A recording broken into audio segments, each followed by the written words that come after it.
Let's be honest for a second. How many times have you finished a meal only to instantly feel that awful burning sensation or just intense, uncomfortable bloating? You probably just rub your stomach, maybe pop an over-the-counter pill, and cross your fingers hoping it just goes away, right?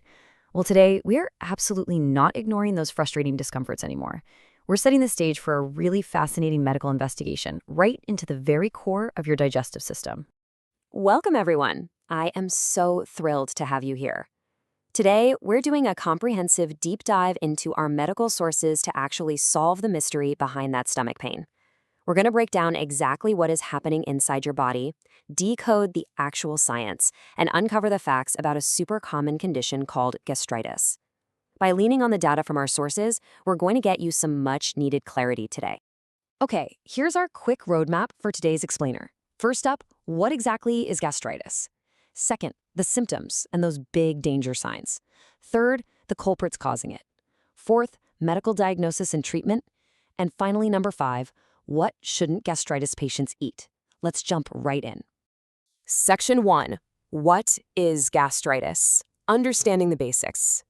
So to understand the crime, we kind of have to understand the crime scene, right? And that is the human stomach.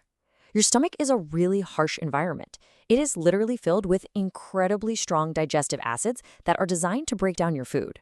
Now, to prevent those exact same acids from just eating right through the stomach itself, it has this brilliant built-in defense mechanism. It's a protective mucus shield called the mucosal lining. Gastritis is simply what happens when that protective mucus barrier weakens or gets damaged. Once that shield drops, boom, your stomach lining is left entirely vulnerable to burning and inflammation from its very own digestive acids. Now, this inflammation generally takes 2 main forms. First, you've got acute gastritis. This one hits you suddenly. It develops incredibly fast and brings on these severe, completely undeniable symptoms. But then we have chronic gastritis. And honestly, the crucial point here is just how deceptive the chronic form really is. It progresses so slowly over a long period, the symptoms might be incredibly mild, or crazy enough, you might not even notice them at all. But please do not let that fool you. Even if it just feels like a minor annoyance, chronic gastritis is actively, silently damaging your stomach lining over time. And that can absolutely lead to serious health issues down the line if you leave it unchecked. Moving on to Section 2, symptoms and danger signs, warning signals. When your stomach's protective lining is under attack, your body definitely tries to warn you. These are the everyday, incredibly frustrating symptoms that so many of us just accept as, a normal part of life. A gnawing or burning pain right in the upper abdomen, nausea, bloating, feeling entirely too full after eating just a normal-sized meal. Even frequent belching or persistent hiccups are red flags from your digestive system. Our sources make it crystal clear on this point. Do not dismiss persistent indigestion. If you're regularly experiencing these things, it's basically your stomach screaming that its mucosal barrier is compromised. All right, I need to pause right here and shift gears for a second, because these next ones are emergency red flags. If you experience vomiting blood, and that's whether it looks bright red or even if it resembles dark coffee grounds, or if you are passing black tarry stool, you need to seek immediate emergency medical attention. These specific symptoms indicate that the inflammation has become so unbelievably severe that it's caused a stomach ulcer, and you're experiencing active internal bleeding. Do not wait around. Do not just take an antacid. This is a legitimate medical emergency. Okay, Section 3, culprits of gastritis. Unmasking the causes. Now that we know what the damage looks like and the symptoms it causes, let's unmask the specific invaders and habits that are actually responsible for eroding that protective lining. Who are our primary suspects here? Well, prolonged use of NSAID painkillers, things like aspirin and ibuprofen, actually block the very enzymes your stomach needs to build its protective mucus shield. Excessive alcohol consumption is another massive one. Alcohol directly irritates and physically erodes those stomach defenses. Severe physiological stress, like from a major surgery or a big trauma, can actually cause your stomach acid levels to spike. And even autoimmune disorders can trick your own immune system into attacking your stomach cells. But there is one culprit that absolutely stands head and shoulders above the rest. Meet Helicobacter pylori, or H. pylori for short. This microscopic bacteria is an absolute master of stealth, and it's the single most common cause of gastritis worldwide. What's fascinating, and frankly a little terrifying about H. pylori, is that it specifically targets the stomach.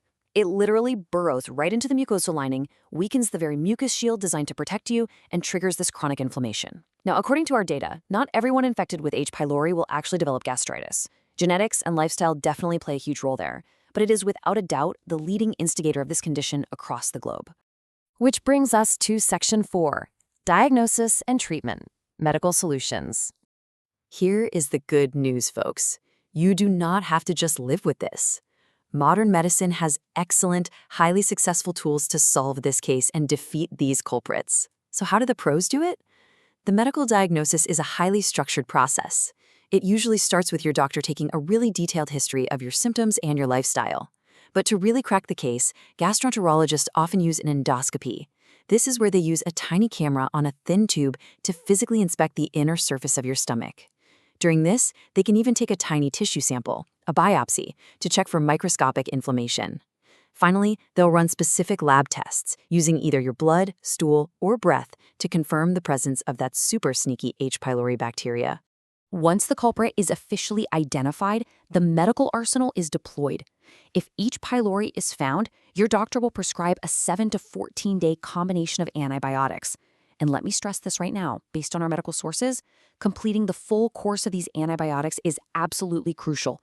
If you stop early just because you're starting to feel a little better, the bacteria can actually develop resistance. Not good. To support the healing process, doctors also use proton pump inhibitors, or PPIs. These literally shut down the tiny acid-producing pumps in your stomach cells. That gives your inflamed lining the peace and quiet it needs to actually rebuild. And for quick, temporary relief of that burning feeling, good old antacids are utilized to neutralize the acid that's currently sitting in the stomach. Now listen to this fact directly from the source material. Untreated chronic gastritis can lead to severe complications, increasing the risk of stomach ulcers and even stomach cancer. Let that sink in for a second. We aren't just talking about a simple tummy ache here.